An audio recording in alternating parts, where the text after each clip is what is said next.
Kalau kita bercakap pasal menuntut ilmu, dalam agama Islam pun mengajak kita untuk kita ni sentiasa jadi orang yang berilmu. Setiap hari kita kena belajar benda baru. Orang cakap belajarlah sehingga ke Menara Gading. Kalau orang tua-tua pula, dia sampai kau mati, kau kena belajar. Daripada kau lahir, kau belajar berjalan. Lepas tu kau belajar ABC. Kau belajar pula tambahan 1 tambah 1 bersamaan 2. Lepas tu kau masuk sekolah menengah. Lepas habis sekolah menengah, kau ingat hidup kau dah senang lenang dah. Ada yang nak kahwin, boleh kahwin. Dan ada juga di antara kita yang nak sambung sehingga ke peringkat diploma, degree. Lepas dah degree, tak puas hati lagi. Nak pandai juga lagi. Masuk buat master. Lepas habis master, buat pula PhD. Lepas tu barulah kau pergi bekerja. Jadi golongan T20. Kononnya lah macam tu lah. Tapi aku nak gambarkan dekat korang. Apabila korang masuk ke universiti, pelbagai bidang korang boleh ambil. Korang nak jadi apa je, itu semua terpulang kat korang. Tapi korang kena tahu, setiap bidang yang korang ambil, mesti ada cabaran dia. Engkau nak masuk culinary, kau nak jadi chef,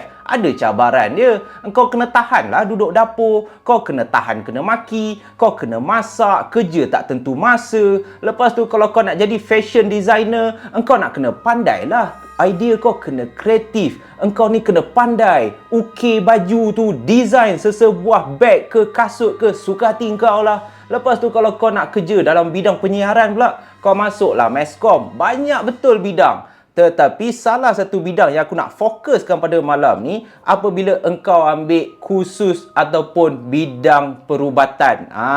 Kalau kau nak jadi doktor ke apa, bukan senang, Mat. Dah lah bukan senang daripada segi watak. Sebab bidang perubatan ni, dia kena seseorang tu banyak membaca. Ilmu dia kena luas. Dia kena rajin buat research. Lepas tu kau buat praktikal dekat hospital-hospital pula. Dan ikut pula bidang perubatan ni. Kau nak jadi specialist bahagian otak ke, kau kajilah otak. Kau nak jadi specialist bahagian jantung, kau kaji jantung. Ada yang buat anatomi. Anatomi tu seluruh badan. Dan itu yang menyeramkan. Sebab kadang-kadang pelajar-pelajar ni diberikan jenazah ataupun mayat-mayat yang sebenar untuk kau belajar sendiri macam mana, apa yang ada, organ apa yang berfungsi dalam tubuh badan manusia. Dan ada 2 kisah yang melibatkan pelajar perubatan yang aku ingin berkongsi dengan korang. Pengalaman mereka berdua ni, aku boleh katakan tak apalah, aku teruslah bidang aku menjadi chef. Walaupun dulu waktu kecil aku nak jadi doktor,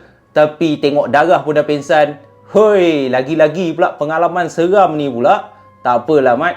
Pisang, Mat. So, tak nak lengah masa, aku ingin teruskan. Kisah yang pertama yang dialami oleh Sharifah. Sharifah ni merupakan warga Indonesia. Dia mengambil bidang perubatan dan sewaktu dia belajar di fakulti dekat Indonesia tu, telah berlaku satu kejadian yang memang menyeramkan, guys. Sewaktu mula-mula masuk ke universiti, Sharifah ni memang menggemari bidang anatomi. Anatomi ni adalah satu bidang perubatan mengkaji tubuh badan manusia daripada kepala sehinggalah ke hujung kaki. Dan dekat fakulti di mana Sharifah ni belajar, ada satu muzium yang jaraknya terletak hanya 10 minit daripada fakulti dia. Dan muzium ni adalah muzium anatomi untuk pelajar-pelajar yang ambil bidang perubatan untuk pergi ke muzium ni supaya mereka boleh belajar dan lebih memahami konsep anatomi. Dan dekat muzium ni dia terbahagi kepada 2 bahagian. Bahagian yang pertama di mana dekat muzium tu lah terletaknya tulang-tulang, ada bekas-bekas yang berisi bayi, berisi organ-organ manusia, segala jantung, hati, otak, paru-paru, semua ada dekat ruangan yang pertama. Dan ruangan yang kedua ni pula adalah ruangan yang lebih ekstrim, di mana ruangan kedua ni tidak semua pelajar dibenarkan masuk. Hanya pelajar-pelajar tertentu sahaja yang ingin menduduki peperiksaan sahaja dibenarkan masuk. Sebab ruangan kedua ni dia bukan macam ruangan pertama, hanya ada tulang-tulang perhiasan macam tu. Ruangan kedua ni terletaknya mayat-mayat yang sebenar. Flashy part lah, bak kata Sharifah. Lagi-lagi pula dekat ruangan kedua ni dijaga rapi oleh seorang pengawal keselamatan yang dikenali sebagai Pak Samad. Pak Samad ni lah yang akan duduk kat muzium tu, yang akan menjaga kawasan ni daripada orang awam masuk. Jadi apabila tiba musim peperiksaan, Sharifah dan kawan-kawan dia memang malas nak pergi ke muzium. Sebab waktu peperiksaan, ramai betul pelajar-pelajar yang akan memenuhi ruang muzium tu. Jadi diorang tak selesa untuk ulang kaji pelajaran. Nak berjalan-jalan dalam muzium tu pun leceh. Dah lah muzium tu tutup pukul 6 petang. Manalah sempat. Jadi Sharifah dan kawan-kawan dia ni mempunyai satu rancangan. Disebabkan muzium tu teramat ramai orang pada belah siang, diorang pun bercadang untuk minta izin dekat Pak Samad ni. Boleh tak diorang masuk ke ruangan kedua di mana terletaknya mayat-mayat yang sebenar ni, dan diorang nak mengulang kaji pelajaran. Yelah, exam dah nak dekat dah ni. Nak tak nak terpaksa juga. So diorang pujuklah Pak Samad ni. Awalnya Pak Samad tak benarkan. Pak Samad cakap kat diorang, saya tak boleh benarkan awak dan kawan-kawan awak masuk dekat ruangan kedua ni. Lagi-lagi pula selepas habis waktu lawatan. Kalau apa-apa jadi dekat mayat-mayat ni, saya yang nak kena bertanggungjawab. Tapi selepas Sharifah ni merayu, dia cakap kat Pakcik Samad, tolonglah Pakcik Samad, kita orang dah nak final exam dah ni. Mana ada masa dah. Ini je lah masanya. Minggu depan dah nak exam dah. Bolehlah Pak Samad. Kita orang takkan buat apa. Betul, kita orang just nak belajar je. Alah, Pak Samad dah kenal kita orang kan. So disebabkan itu, Pak Samad pun bersetujulah. Dan sebelum Pak Samad menyerahkan kunci kepada Sharifah ni, Pak Samad ada meninggalkan satu pesanan. Pakcik nak pesan dekat kamu, kalau kamu betul nak masuk kat dalam muzium ni, kamu kena niatkan dalam hati tu yang kamu nak belajar, bukan nak main-main.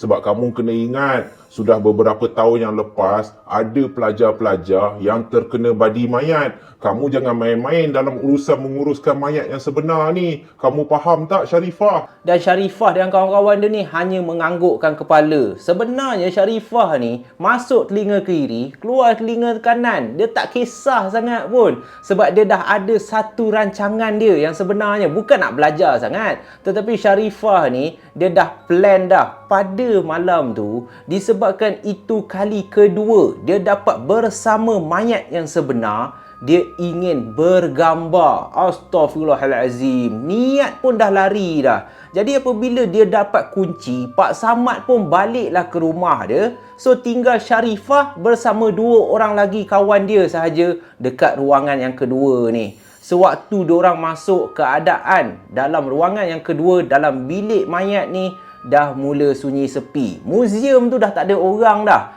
Jam dah menunjukkan pukul 8 malam. Dan dekat ruangan yang kedua ni, terdapatnya 5 mayat. 5 mayat ni dikatakan diambil dari penjara. Yang mana dah kena gantung tu, banduan-banduan yang kena gantung ni, organ-organ diorang masih elok lagi. Tak ada sebarang penyakit. Sebab itulah mayat-mayat ataupun jenazah-jenazah yang dah digantung sehingga mati akan dibawa ke muzium tu supaya pelajar-pelajar boleh tengok, boleh kaji sendiri tubuh badan manusia. So bila Sharifah dan kawan-kawan dia buka satu-satu mayat, mayat tu dalam keadaan elok, memang cantik gila. Dan Sharifah pun mulalah awal-awalnya mengulang kaji pelajaran. Dia tengok mayat-mayat tu dah terbelah lah dia punya badan tu. So Sharifah ni buka lah badan mayat tu, dia pun tengok lah, okey ni ada jantung, dia tulis jantung ni saluran dia ada berapa. Lepas tu dia tengok pula usus, dia tengok paru-paru, tengok pula tulang rusuk. So Sharifah ni sedang dia tulis-tulis kat buku tu, ada salah seorang kawan dia yang bernama Bella. Bella ni pun tanyalah Sharifah ni, Sharifah,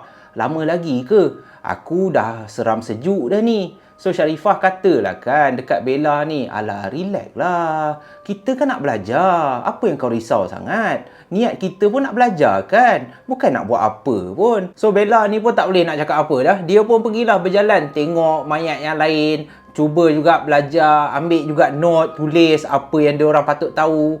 Dan waktu ni dah Sharifah, disebabkan dia tengok dua orang lagi kawan dia ni sedang leka tengok jenazah yang lain, Sharifah ni perlahan-lahan dia keluarkan telefon bimbit dia, dan pada masa itulah dia mengambil gambar selfie betul-betul di sebelah mayat tu dengan organ yang dah terbuka. Dia pun ambil gambar sekeping, dua keping, kejap buat peace, kejap buat macam tu, kejap buat macam ni.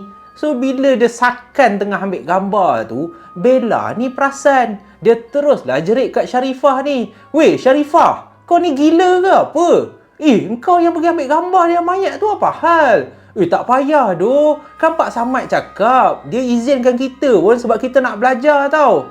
So, bila dah ditengking oleh Bella, Sharifah ni boleh marah balik Bella. Yang kau nak marah aku ni apa hal? Aku belajar lah ni. Alah, kecoh sangat lah kau ni. Takkanlah banyak kali kita nak datang sini. Aku ambil lah gambar. Senang lah kita nak tahu lepas ni organ ni untuk apa, jantung ni untuk apa. Kecoh lah kau ni. Keadaan dah mula tegang lah. Daripada nak belajar, tiba-tiba dah bergaduh pula. Nasib baiklah ada lagi seorang kawan dia orang yang bernama Maya. Maya ni lah yang menenangkan dua orang ni. Tak payahlah gaduh. Alah, kita nak belajar-belajar je lah. Yang mana dah habis tu, yang mana dah tak tahu nak buat apa, tunggu je lah dekat luar. Aku pun dah nak habis dah ni. Aku tunggu korang dua kat luar tau. Bella, kalau kau tak suka, kau ikut aku. So, Bella ni disebabkan dia dah malas nak layan perangai Sharifah ni, Bella ni ikutlah Maya. Diorang pun keluar dulu, pergi ke ruangan yang pertama dekat dalam muzium tu. Sementara Sharifah ni masih lagi sakan sambung ambil gambar. Dan sebelum Sharifah ni keluar daripada bilik mayat, Sharifah telah buat satu perkara yang memang keji, yang memang tak patut bagi seorang pelajar yang ambil bidang perubatan. Sharifah ni, dia boleh ambil setiap organ daripada mayat tu, dia main tarik keluar je. Dia bukanya badan mayat tu, dia ambil jantung, dia belik-belik. Lepas tu dia campak, lepas tu dia tarik urat sana, dia tarik usus keluar. Dah habis berserabai dah berterabur dah segala organ mayat tu. Kalau letak elok balik tak apa. Sharifah ni tinggalkan macam tu je. Lepas dia dah bergelak ketawa, dia ni macam aku boleh cakap psycho ada tau. Dia pun keluar daripada bilik. Bila keluar daripada bilik, Bella ni tanyalah dia. Dah habis dah ambil gambar. Sharifah ni boleh tersenyum kambing je memandang Bella. Dan Sharifah ni sempat lagi cakap kat Bella, tak habis gaduh lagi tu. Yang kau ni tak puas hati dengan aku, kenapa? Boyfriend kau ke yang mati dalam tu? Korang hajar punya member. So, lepas dah bertekak, Sharifah pun ajaklah dua orang kawan dia ni pulang ke rumah sewa dia orang. Dan pada malam tu, apabila dia orang sedang nyenyak tidur, jam dah menunjukkan pukul 1 pagi, ada sesuatu yang telah terjadi yang akan membuatkan Sharifah ni menyesal dengan apa yang dia buat dekat mayat tu, guys.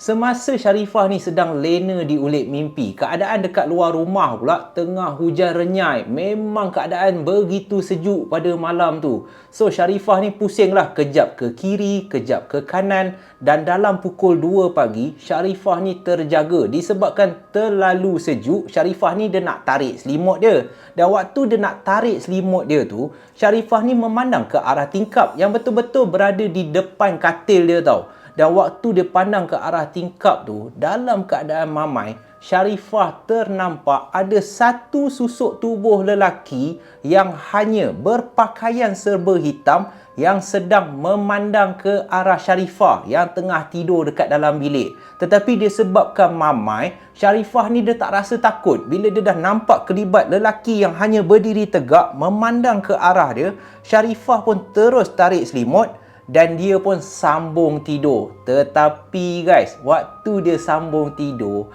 dalam 5 minit macam tu, tiba-tiba Sharifah boleh rasa di belakang dia seakan-akan ada orang yang sedang baring dekat atas katil dia. Dia boleh rasa katil dia dah agak melendut sedikit. So, Sharifah ni pun terjaga daripada tidur, tetapi dia tak berani lagi nak memalingkan muka dia. Sharifah ni hanya mendiamkan diri dan makin lama dia boleh rasa susuk tubuh yang sedang baring dekat sebelah dia ni mula menghampiri dia secara perlahan-lahan. Dan pada masa itulah Sharifah yang daripada mamai, dia dah terus segar, dia dah mula rasa seram sejuk. Dan sebelum Sharifah sempat membaca apa-apa ayat pelindung, Sharifah boleh rasakan susuk tubuh yang menghampiri dia ni, nafas dia dah mula menghembus betul-betul di telinga Sharifah.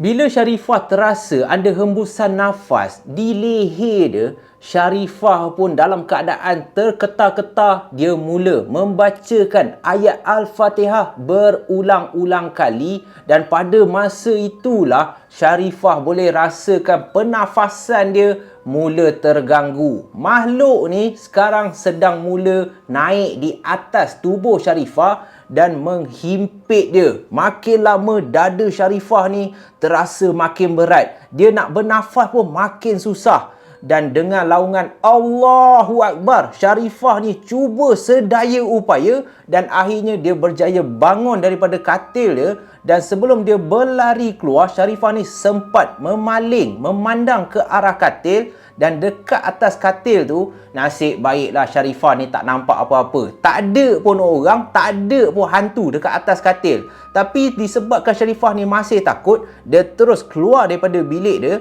dan dia pun meluru ke bilik Bella dan juga Maya. Dan apabila Sharifah ni buka je bilik Bella, Sharifah terkejut guys, sebab betul-betul di hadapan dia adalah kawan baik dia. Bella ni dalam keadaan merangkak, mata tertutup tetapi mulut terbuka luas dengan lidah terjelir keluar dalam keadaan merangkak. Korang bayanglah, dah pukul 2-3 pagi, keadaan hujan renyai pula. Jadi pada masa tu dalam keadaan takut, apabila dia tengok Bella dalam keadaan macam tu, Sharifah ni cuba cari lagi seorang kawan dia, Maya ni tadi. Dan Maya rupanya dah menangis dah. Dia duduk dekat tepi bucu katil tu dalam keadaan mencangkung. Maya ni dah menggigil takut sebab Maya ni dia yang awal sekali tengok Bella dalam keadaan kerasukan macam tu. So bila Sharifah tengok Maya ni dah dalam keadaan menggigil ketakutan macam tu, dah menangis-nangis, Sharifah ni cepat-cepat tarik Maya keluar daripada bilik tu. Dan Sharifah pun terus tutup pintu bilik. Diorang pun duduk kat ruang tamu, tak tahu nak buat apa, siapa yang patut diorang minta tolong. Sementara diorang duduk kat ruang tamu tu, diorang boleh terdengar daripada dalam bilik Bella ni mencakar-cakar bilik, menghempas beberapa kali dekat pintu bilik tu, seolah-olah Bella nak keluar. Bella ni dah teramat marah apabila dikurung dalam bilik tu. Jadi pada masa itulah Sharifah ni dia dah tak mampu dah nak fikir dengan siapa yang dia patut minta tolong untuk tengokkan keadaan Bella, untuk rawat Bella yang sedang kerasukan. Sharifah ni dia menghubungi kedua ibu bapa dia. Lalu kedua ibu bapa Sharifah pun datang bersama seorang ustaz untuk tengokkan keadaan Bella. Dan apabila ustaz tu datang ke rumah sewa dia orang, ustaz ni pun cubalah merawat si Bella. Dan daripada situlah ustaz ni mendapat satu jawapan. Dia terus tanya kepada Sharifah dan juga Maya, apa yang korang dah buat ni? Apa yang terjadi dekat Bella ni? Ini dinamakan badi mayat. Ustaz dah tanya dah, benda yang masuk dekat dalam badan Bella ni, apa hal yang kau kacau budak ni? Kenapa yang kau pergi rasuk budak ni? Dan jin ataupun makhluk yang merasuki Bella mengatakan kepada ustaz tu, Aku sakit, diorang dah seksa aku. Aku sakit, diorang dah seksa aku. Diorang dah buat aku. Aku tak suka. Aku nak diorang pulangkan balik hak aku. Aku nak diorang pulangkan balik hak aku. Diorang dah seksa aku. Diorang dah seksa aku. Bila makhluk tu cakap macam tu, ustaz pun tanyalah, apa hak kau yang budak-budak ni dah ambil? Apa yang diorang buat sampai kau terseksa teruk sangat ni? So makhluk tu bagi tahulah apa yang Sharifah dah buat dekat tubuh badan dia. Dan akhirnya dalam keadaan menangis, Sharifah pun mengaku yang dia ambil gambar, dia cabut segala organ dekat badan mayat waktu diorang pergi muzium tu. So ustaz tu pun mengarahkan Sharifah ni untuk buang segala gambar yang dia ambil bersama mayat dekat muzium tu, untuk mengelakkan gangguan ni bertambah teruk. Dan Sharifah pun mulalah membuka telefon bimbit dia untuk dia membuang satu persatu gambar. Dan sewaktu dia nak buang tu, dekat salah satu gambar tu, Sharifah ni perasan adanya satu lembaga hitam dalam keadaan mencangkung yang duduk di belakang dia, memandang tepat ke arah kamera. Dan makin lama Sharifah memerhatikan gambar tu, Sharifah perasan lembaga hitam ni mula sedikit-sedikit menghampiri keluar daripada telefon bimbit tu, dan dalam sekelip mata Sharifah tidak sedarkan diri. Keesokan paginya apabila dia bangun, dia dah terbaring dekat area ruang tamu ditemani dengan 2 orang kawan dia yang dah sembuh ni, termasuklah kedua ibu bapa dia. Bila Sharifah tanya apa yang berlaku, kedua ibu bapa dia bagi tahu sewaktu Sharifah memandang telefon bimbit dia, secara tiba-tiba Sharifah ni menjerit. Sharifah pula yang dah kerasukan pada malam tu. Ustaz tu pula sedaya upaya untuk memulihkan semangat Sharifah dan bawa keluar makhluk yang telah merasuki Sharifah. Jadi kalau korang nak tahu, malam tu saja Bella dan Sharifah dua-duanya dirasuk. Tapi kesian ke Bella lah, disebabkan perangai bodoh yang Sharifah ni buat, tak pasal-pasal Bella pun terkena tempias. Dan dikatakan sejak daripada hari tu, Sharifah pun pergi balik ke muzium tu, dia pun meminta maaf di atas kelakuan bodoh yang dia dah lakukan kepada Pak Samad. Dan Pak Samad bagi tahu Sharifah, kan aku dah pesan dekat korang, niat korang tu kena betul. Kalau tidak, inilah akibatnya. Kan dah terkena badi mayat. Degil bobona hang ni, dan sopak muka hang jap lagi. Bonana. Kisah yang kedua dia pula berlaku kepada Arya. Arya merupakan pelajar tahun kedua dalam bidang perubatan di USM yang terletak dekat Kelantan, guys. Dan sepanjang Arya ni belajar di USM, dia menyewa sebuah rumah bersama 2 orang lagi kawan dia. Dan dikatakan pada minggu tersebut adalah minggu Hari Raya Aidiladha. Dan apabila dah belajar kat Kelantan, seperti yang kita tahu, dekat negeri Kelantan ni, dia berbeza dengan negeri-negeri yang lain. Bukanlah aku nak katakan negeri lain tidak menyambut Aidiladha tu dengan penuh kemeriahan. Tetapi untuk warga Kelantan, dia next level. Dia lain macam sedikit. Setiap kali perayaan Aidiladha je, sambutan tu akan lebih meriah berbanding Hari Raya Aidilfitri. Jadi disebabkan Hari Raya, Arya ni tinggal seorang dirilah dekat rumah sewa dia. Dan disebabkan dia takut, disebabkan dia dah tak ada kawan, dia tinggal seorang diri, Arya ni pun mengajaklah salah seorang kawan kolej dia yang tinggal dekat kolej, tapi ada sekali-sekala kawan Arya ni akan datang ke rumah untuk teman Arya ni ulang kaji pelajaran, kalau tidak pun bermain video game. Nampak tak? Rumah sewa pun ada video game kan. Dan kawan Arya bernama Andi. Andi ni orang Sabah yang belajar di USM dekat Kelantan. Dan setiap kali Andi dah habis kelas saja, Arya akan pergi ke kolej Andi, menjemput Andi untuk bawa dia ke rumah sewa dia. Dan pada masa tu, disebabkan hari raya, perut mereka pun dah lapar. Jadi Arya dan Andi ni pun menaiki motosikal, pusinglah di area Kelantan tu untuk mencari makan. Awalnya pergi McDonald penuh mat, ramai gila orang. Jadi Andi ni ajaklah Arya untuk pergi KFC pula. Manalah tahu KFC tak ramai sangat orang. Tetapi jangkaan diorang meleset. Musim-musim perayaan ni, jangan cakap KFC, McDonald, ayam RM1 jual tepi jalan pun orang beratur tau. So disebabkan dah terlalu lapar, Arya ni pun mencadangkan dekat Andi, apa kata kita pergi pasar raya, kita beli bahan-bahan, kita masak sendiri je. So Andi pun bersetujulah, baguslah juga. Dia pun dah malas dah nak bersak-sesak kan, semata-mata nak makan je, perut dah lapar dah ni. So lepas dah pergi pasar raya, mereka pun pulanglah ke rumah sewa Arya ni. Dan Arya pun masaklah, jam pada masa tu pukul 9 malam, awal lagi. Arya ni masak. Lepas tu bila dia dah menghidangkan, sewaktu Arya ni masuk je nasi goreng ayam ke dalam mulut dia, nah, Arya ni dalam hati dia, ya Allah, aku ni memang tak ada bakat masak lah. Dah tak tahu rasa apa. Nak cakap sedap pun tak sedap. Nak cakap rasa nasi goreng pun dah macam rasa mihun goreng. Dia tengok Andi ni muka relax je makan tau. So Arya ni tanyalah Andi, Andi, maaf lah weh, aku ni masak cincai-cincai je. Biasalah duduk bujang kan, aku bukannya selalu masak. Dan Andi kemungkinan nak menjaga hati kawan dia ni, Andi cakap, apa ba? Ini sedap ba? Okey lah ini, macam hotel 5 bintang ba. Bila Arya dengar Andi puji macam tu, dalam hati Arya, hotel 5 bintang macam ni, Allah hai, ini kalau kasih kucing pun, kucing pelempang je muka aku. Tak tahu rasa apa. Tapi dia sebabkan lapar, diorang bedal lah juga. Lepas dah bedal, dah puas makan, lepas pukul 11 je, dah borak-borak, dah tengok TV apa semua, Arya ni pun hantarlah Andi pulang balik ke kolej dia.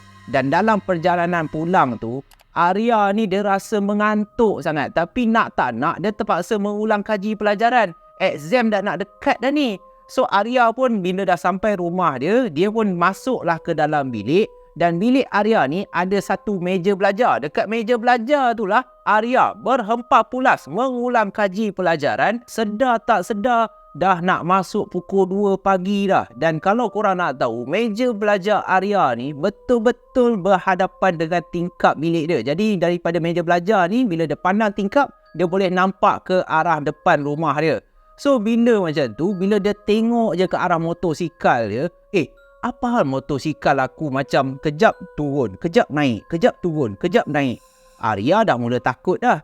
Tapi lepas dia betul-betul perhatikan, akhirnya dia berasa lega. Patutlah motor dia bergerak. Rupanya ada kucing oyen yang tengah duduk dekat atas motor dia. Kemungkinan malam tu disebabkan baru lepas hujan, kekatu banyak. Mungkinlah kucing tu duduk atas motor nak cuba tangkap kekatu tu. Sebab itulah Arya nampak motor dia kejap turun, kejap naik, kejap turun, kejap naik. So Arya ni pada awalnya dia tak hiraukan pun. Tetapi tiba-tiba dia tengok kucing oyen yang kecil ni, alahai, mesti kelaparan ni. Lagi-lagi pula baru lepas hujan. Arya ni terfikir disebabkan ada nasi goreng 5 bintang yang tak semegah dia tadi tu. Arya ni pun pergilah ke dapur. Dia pun letaklah lebihan nasi goreng tu dekat dalam satu pinggan kaca. Dan dia pun pergilah ke luar rumah. Dia letak di atas lantai. Dan dengan bunyi cicak. Oh, Arya tulis tu. Dia tulis bunyi cicak. Dia panggil kucing bunyi cicak. Betul juga kan? Panggil kucing yang bunyi cicak macam mana? Kenapa tak panggil kucing miau, miau? Tapi senang cerita, kucing tu pun datang lah. Kucing tu datang, kucing tu pun makan. So Arya pun tengok lah dalam 5 minit macam tu, dia pun dah rasa, tak berbaloi ni. Better aku sambung study balik. So Arya pun masuklah balik ke dalam rumah. Dan dia pun sambunglah mengulang kaji pelajaran. Dalam otak dia, dalam pukul 3 nanti aku dah nak masuk tidur lah. So tengah dia mengulang kaji pelajaran tu, tiba-tiba Arya ni boleh terdengar daripada depan rumah dia, di mana tempat kucing tu makan, pinggan kaca tu seakan-akan rancak betul bunyi dia.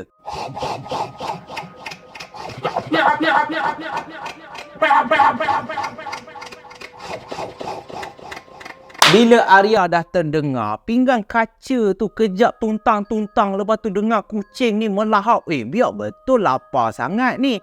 So Arya pun naklah pergi menjenguk daripada tingkap je lah. Dia tak naklah keluar rumah. Dia nak jenguk daripada tingkap. Dia nak tengok, dah habis ke nasi goreng yang aku kasih tu? Dan sewaktu dia tengok ke arah tingkap, dia tengok dekat bekas nasi goreng yang dia letak untuk kucing tu tadi. Betapa terkejutnya Arya. Sebab yang makan nasi goreng dia bukanlah kucing oyen, tetapi satu susuk tubuh wanita yang mempunyai rambut yang panjang, berpakaian serba putih lusuh yang agak-agak kotor, dalam keadaan mencangkung dengan begitu rakus, sedang memakan sisa-sisa nasi goreng dalam pinggan kaca tu guys.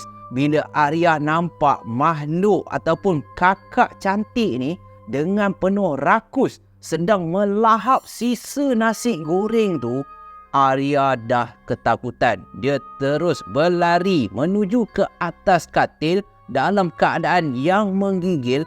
Arya ni masih boleh dengar kakak cantik melahap dengan begitu rakus guys. Jam sudah menunjukkan pukul 3 pagi. Arya tidak kedengaran lagi suara kakak cantik yang sedang melahap nasi goreng tu. Jadi Arya ni selepas dia dah terkumat kamik membacakan apa-apa surah yang dia tahu, mata dia pun dah kepenatan.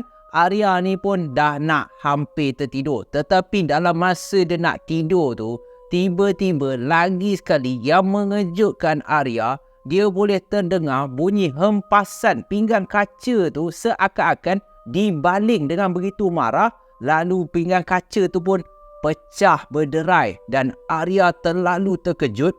Dia bangun daripada katil dalam keadaan menggigil. Dia cuba juga beranikan diri dia pergi ke arah tingkap untuk tengok sama ada betul ke pinggan kaca tu dah pecah. Dan waktu Arya menjengah keluar, Arya nampak pinggan kaca yang berisi sisa nasi goreng tadi tu memang dah pecah guys. Ada sesuatu yang menghempas pinggan kaca tu. Dan tanpa Arya sedar, semasa dia sedang tengok pinggan kaca yang pecah dekat atas lantai tu, betul-betul di atas motosikal Arya, dia boleh nampak susuk tubuh Pontianak ni tadi sedang duduk mencangkung dekat atas motor dia, memandang tepat ke arah Arya.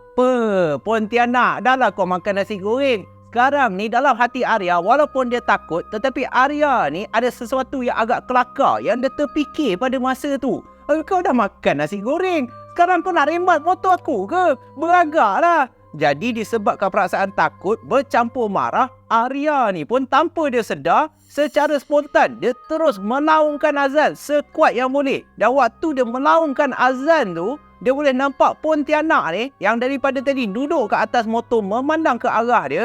Dalam sekelip mata, Pontianak ni pun serap terbang dan hilang daripada pandangan. Dan sejak daripada kejadian tu, Arya ni berkongsi pengalaman seram yang dia alami bersama 2 orang lagi kawan dia selepas musim perayaan Hari Raya Aidiladha dah habis. 2 orang kawan dia ni pulang ke rumah. Arya pun cerita lah. Dan yang mengejutkan Arya, rupa-rupanya 2 orang lagi kawan dia yang turut duduk kat rumah sewa tu pun pernah ternampak kelibat kakak cantik tu. Dan sejak daripada hari tu, mereka pun cubalah membersihkan rumah diorang. Dengan setiap malam Jumaat, diorang akan beramai-ramai, seramai 3 orang, membacakan ayat Yasin supaya rumah tu dilindungi daripada gangguan kakak cantik guys. Jadi itulah kisah yang kedua, pendek saja untuk malam ni. Sebelum aku habis, aku ingin ucapkan terima kasih banyak-banyak kepada geng puaka di atas sokongan korang. Kita dah nak hampir ke 20,000 subscriber guys. Jadi kalau korang suka, korang boleh tekan button like dan juga button subscribe, tanda sokongan korang. Dan sebelum aku habis, ada lagi satu. Ada orang cakap, Zaf tak payah riak lah suruh orang tekan dislike. Aku bukannya riak mat. Aku bukannya suruh korang tekan dislike. Kalau boleh like lah, janganlah tekan dislike kan. Zaf dah penat-penat nak hiburkan hati korang. Tetapi kepada haters ni, kalau Zaf cakap tekan like, diorang tetap nak tekan dislike. So tak apa, Zaf alu-alukan juga. Tekanlah dislike. Semoga Allah merahmati kita semua. Amin. Allahu Akbar. Tiba-tiba Ustaz Mustaqim lah. So insyaAllah kita jumpa lagi dalam malam puaka yang akan datang. Dan jangan lupa, kita masih lagi dalam siri Jelajah Puaka Satu Malaysia. Negeri mana selepas ni? Negeri ni, Zaf kasih hint sedikit. Dekat je dengan negeri Sabah. So insyaAllah kita jumpa lagi dalam malam puaka yang akan datang di episod Jelajah Puaka Satu Malaysia. Stay safe, stay healthy guys. Bye-bye. Yeah!